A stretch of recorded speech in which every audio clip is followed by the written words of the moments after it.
Hi guys. A common term in any sort of science is exponential growth, and it talks about something exploding in terms of its growth in the future. Like bacteria might grow exponentially, but what does that mean? Well, an exponent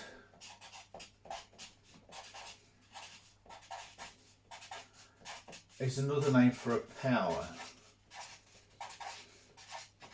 So if we were thinking about 2 to the power of something,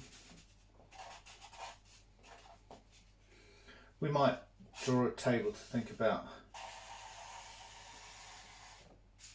what that might look like. Now 2 to the power of 0, I'm going to stick in the middle here. And well, anything to the power of 0 is 1.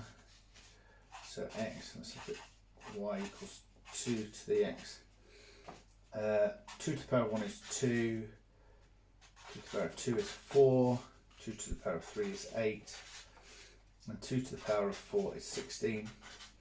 And when you come back in here, 2 to the power of negative 1, well, that's 1 over 2, so that's a half.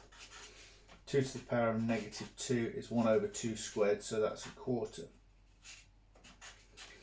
Now when you start to thinking about that as a graph, you can see it crosses through here at 1, but then it goes to 2 and then to 4 and then up really, really sharply.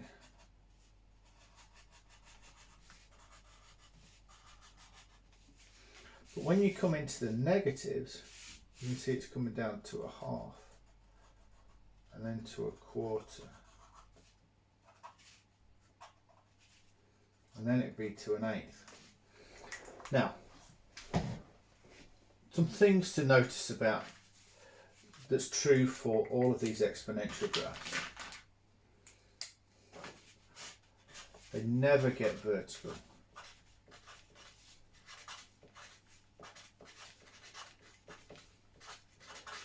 Because they always because anything to the power of 0 is always 1, they always cross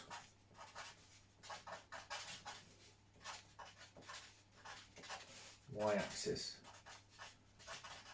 at 1. Another thing to notice here is that they never touch the x-axis.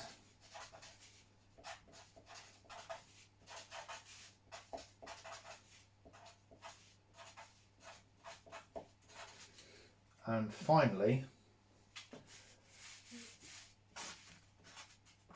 they are never negative.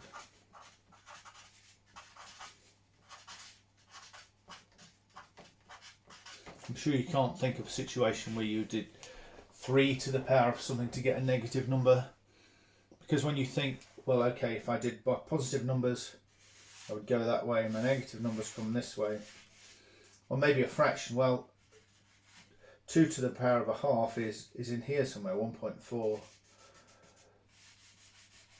So it can never go negative. So never goes negative, never touches the axis.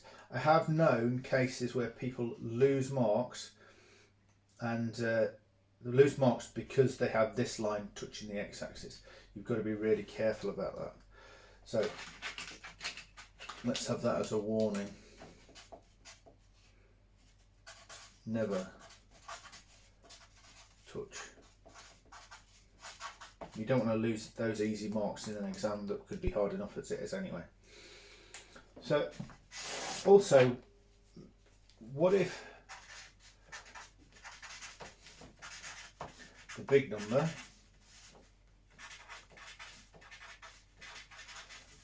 is a fraction? I think that big number is called an ordinal number, but I couldn't be sure. So we're going to say, what if the big number is a fraction? So for example, if we looked at a half to the power of x,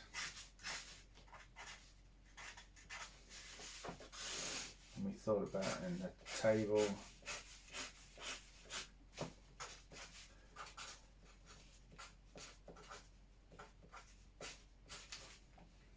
Well, let's start with that central point again of a 0.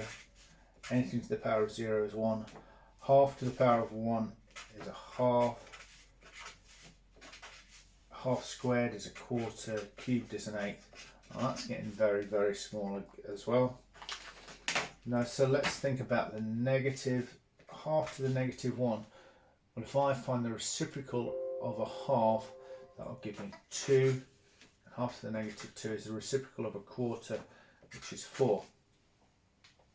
So what I'm hoping you will see here is, again, it does cross through 1, but it's getting higher and up here, and then is coming down close to that axis. Again, never touching. Okay, so important things about exponents, exponentials, is that if this is bigger than 1, the graph looks like that. If this is between 0 and 1, the graph looks like that.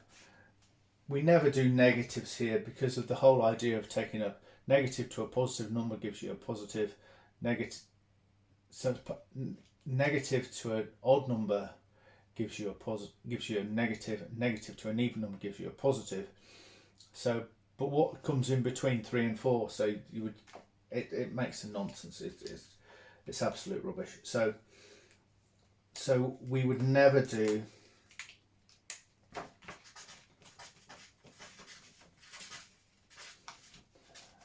a negative to the power of something because it can't be graphed.